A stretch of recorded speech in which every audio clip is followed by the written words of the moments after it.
Con su venia me permito presentar en un primer momento a nuestra primera panelista que ya se encuentra con nosotros. Me refiero a la doctora Dominique Dávila. Eh, la doctora Dominique Dávila, conforme podrán ustedes observar en sus pantallas, es magíster en Derecho Constitucional por la Universidad de Especialidades Espíritu Santo, auxiliar forense, director y criminalística certificada por el Instituto Superior Universitario Stanford. Es diplomada en argumentación jurídica por la Universidad degli Studi di Génova, diplomada en criminología, medicina legal, psicología forense, sociología política, política criminal, con mención en ciencias forenses, además maestrante en Derecho Penal y Criminología Compleja por la Universidad de las Américas. La doctora Dominic abordará la primera pregunta o el análisis constitucional, ¿no es cierto?, de la pregunta que encontraremos como casillero A este 21 de abril, que se relaciona con lo siguiente. Dice: ¿está usted de acuerdo con que se permita el apoyo complementario de las Fuerzas Armadas en las funciones de la Policía Nacional para combatir el crimen organizado, reformando parcialmente la Constitución de conformidad con lo previsto en el anexo 1? Bien, esa es la pregunta.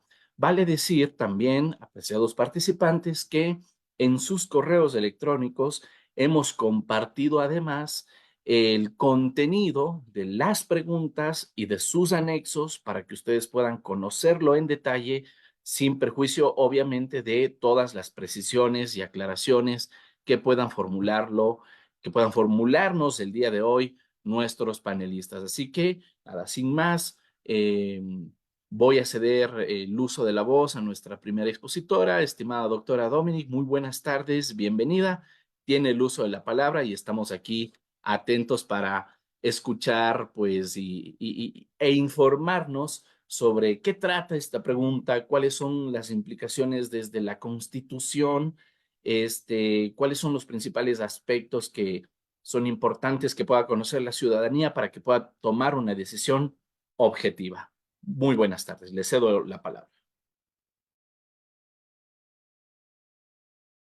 Hola, buenas tardes, doctor Armijos. Un gusto saludarlo y buenas tardes con todas las personas que se encuentran conectadas el día de hoy con nosotros. Realmente es muy valiosa su presencia, más que para con nosotros, para nuestro país y para todas las circunstancias que se están viviendo actualmente. Eh, para mí sí es un honor compartir esta tarde con ustedes porque es el fiel reflejo de que somos ciudadanos interesados en este importante evento democrático que nuestro país va a vivir en poco tiempo y que se está ejerciendo activamente los derechos y reafirmando el sentido de la importancia de lo que es reconocer lo que estas preguntas proponen para trazar en nuestro futuro como ecuatorianos, ¿no? Que evidentemente influyen. Esta tarde voy a tratar el tema que bien yo le expuso el doctor Armijos, es la pregunta que se encuentra en el casillero A. Y para esto tengo que empezar leyendo al pie de la letra lo que encontraremos en la papeleta, ¿no? Esto es una frase introductoria donde nos dice: actualmente las Fuerzas Armadas no pueden apoyar a la Policía Nacional en la protección interna y mantenimiento del orden público, a menos que exista una declaratoria de estado de excepción. La pregunta es: ¿está usted de acuerdo con que se permita el apoyo complementario de las Fuerzas Armadas en las funciones de la Policía Nacional para combatir el crimen organizado, reformando parcialmente la Constitución de conformidad con lo previsto en el anexo 1? Esta iniciativa, hay que tener claro que no es una iniciativa nueva. Esta iniciativa tiene algún tiempo atrás dialogándose en la Asamblea. Para eso podríamos remontarnos al año 2015, ¿no, verdad? Donde la Asamblea efectivamente aprobó, me parece, si la memoria no me falla, con aproximadamente 100 votos, eh, una posible enmienda, ¿no? Para que las Fuerzas Armadas apoyen en el concepto de seguridad integral y que puedan también actuar en desastres naturales. Esto porque estaba latente la alta probabilidad de que el volcán Cotopaxi erupcione. Entonces, el rol que se le quería dar a las Fuerzas Armadas en ese momento era que intervengan o que al menos estén protagónicamente en tiempos de paz, pero también en tiempos de guerra. Luego vimos que la iniciativa ya cambia de contexto desde lo que es seguridad integral a especificar cuál sería el rol de las Fuerzas Armadas en nuestro país, y eso ya lo vemos con el gobierno del presidente Guillermo Lasso, y bueno, y ahora con este gobierno, el del presidente Daniel Noboa. Ahora, ¿qué sucede con esta pregunta? ¿Qué es lo que tenemos que preguntarnos el día de hoy? ¿Es constitucionalmente correcto, admisible? Pues los que sabemos de derecho estamos realmente claros de que para que este texto esté en la papeleta es porque pasó por un proceso por la Corte Constitucional, porque así lo establece el artículo 99 y el artículo 100 de la Ley Orgánica de Garantías Jurisdiccionales y Control Constitucional. Pero, ¿qué hace la Corte? La Corte se enfoca en el segundo momento de este procedimiento, en el proceso, donde vela porque se garantice la libertad de los electores en cumplimiento a objetivos particulares que tienen que ver con la claridad y la lealtad. Esto quiere decir que el texto que vamos a leer nosotros como electores debe alcanzar la neutralidad. Así está establecido en los precedentes de la Corte, y esto es por lo que vela la Corte. Así también indica que las modificaciones constitucionales no se deben regir a situaciones fácticas, sino únicamente a los cambios jurídicos. Entonces, bajo esta perspectiva, la Corte Constitucional lo que hace a través de dictamen, en el segundo momento, es revisar los considerandos que tienen todas las preguntas, ¿no? Y esta pregunta es bastante interesante en ese sentido porque pasó por algunas observaciones por parte de la Corte Constitucional, específicamente por el doctor Ali Lozada, que es el que emitió el dictamen, pero tenemos que leer los considerandos para poder entender un poco sobre qué versan estos, ¿no? Estos considerandos son 7 y de aquí podemos sacar conclusiones para poder dirimir qué es lo mejor o si guardan lógica o sentido jurídico o fáctico y tomar una decisión al momento de votar.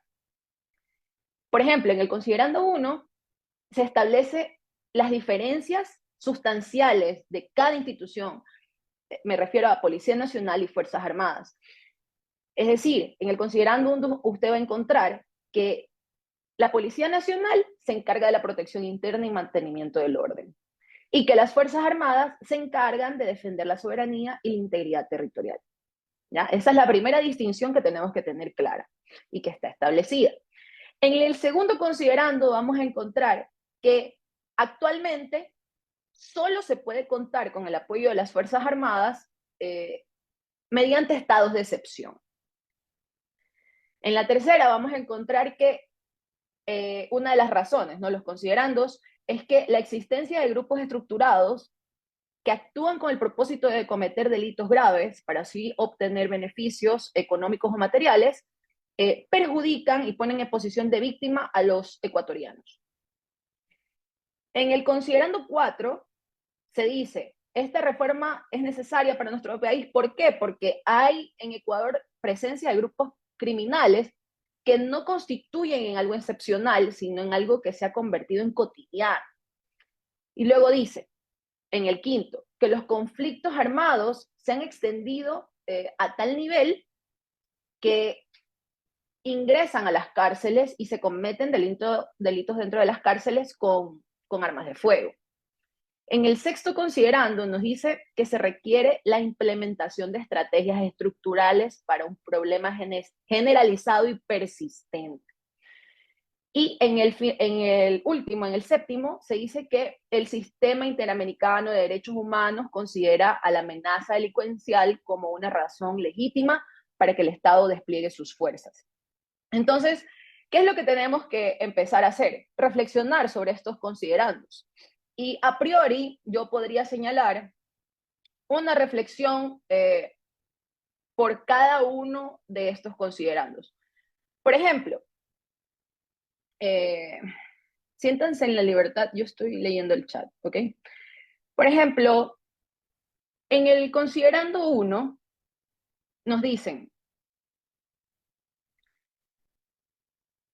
nos damos cuenta que efectivamente las Fuerzas Armadas históricamente han tenido otra misión porque evidentemente su fin ha sido otro, pero precisamente por esa historia es que se encuentra limitado su accionar por los instrumentos internacionales. Ahora, en el segundo considerando, vemos que efectivamente solo se puede contar con el apoyo de las Fuerzas Armadas en estado de excepción porque precisamente es un estado de excepción. Así se llama por algo, ¿no? Y así lo vamos a encontrar en el artículo 164 de la Constitución de la República del Ecuador. Es decir, el primer considerando con el segundo guardan sentido. ¿Por qué? Por la formación o la misma misión que tienen las Fuerzas Armadas con respecto a tienen una formación especial que tiene que ser para ocasiones especiales. Es decir, estado de excepción, que es algo especial, que es algo excepcional. Entonces, desde ahí ya vemos coherencia, ¿no? En lo que ya está estipulado. Pero luego decimos, sí, tenemos un inminente temor de las guerras, y sí, históricamente esa es la idea del estado de excepción. Nunca ha sido utilizado para fines nobles. Al contrario, los estados de excepción limitan, por no decir que cancelan ciertos derechos, y eso ya lo sabemos. Entonces, guardan relación con la intervención de las Fuerzas Armadas, que efectivamente no son tan respetuosos precisamente de estos derechos de libertades, ¿no? En el tercero, vamos a encontrar en el tercero y en el cuarto vamos a poder pensar un poco a la lógica y decir, bueno, si la presencia de grupos criminales en Ecuador no es algo excepcional, sino cotidiano, ¿y qué quiere decir esto?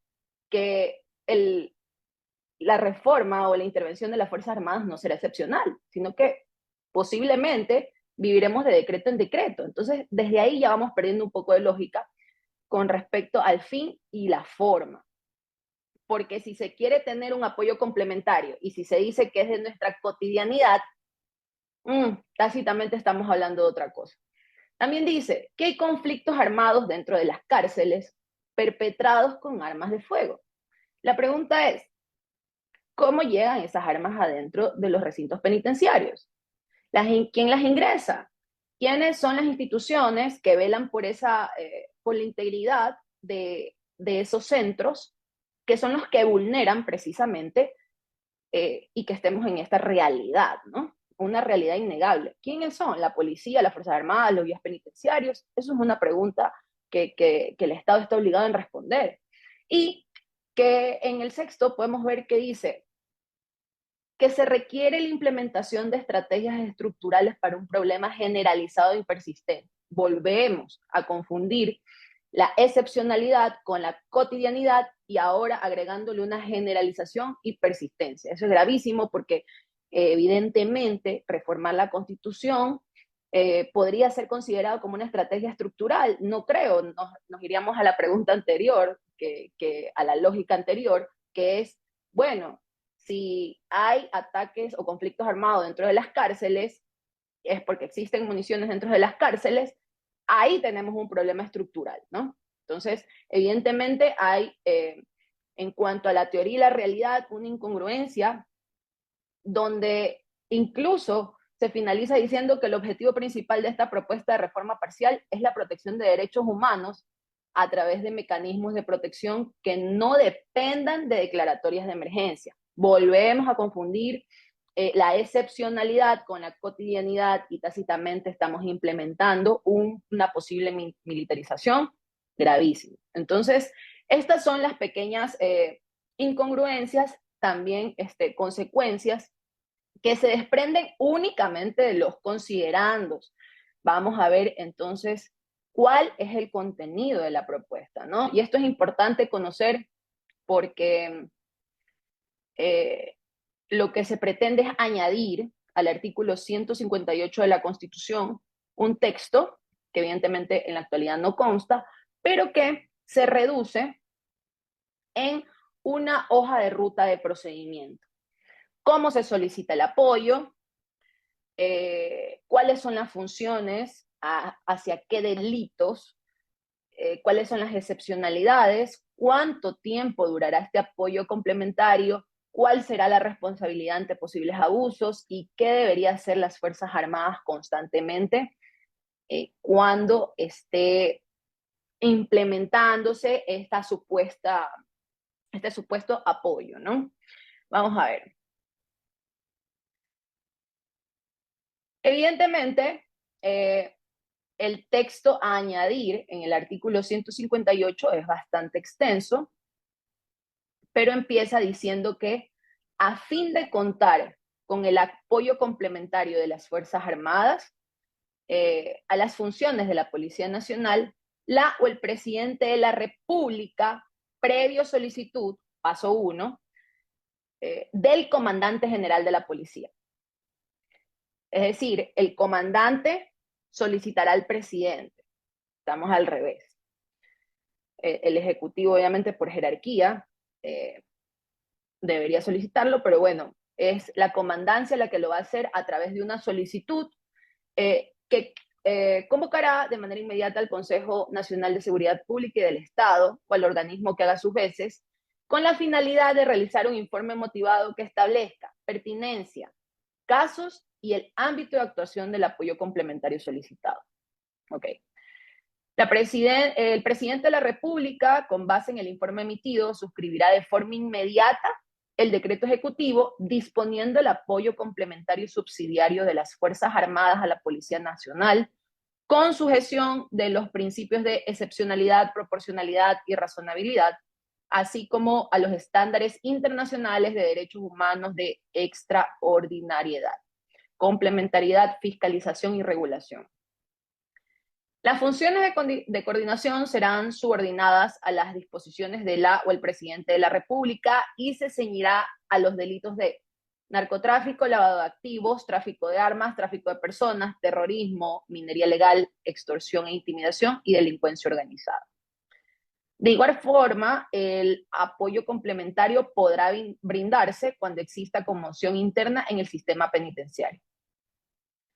La intervención complementaria y excepcional de las Fuerzas Armadas se podrá realizar por un término máximo de 180 días, con una renovación por el término máximo de 30 días en caso de que las causas que motivaron la emisión del decreto persistan.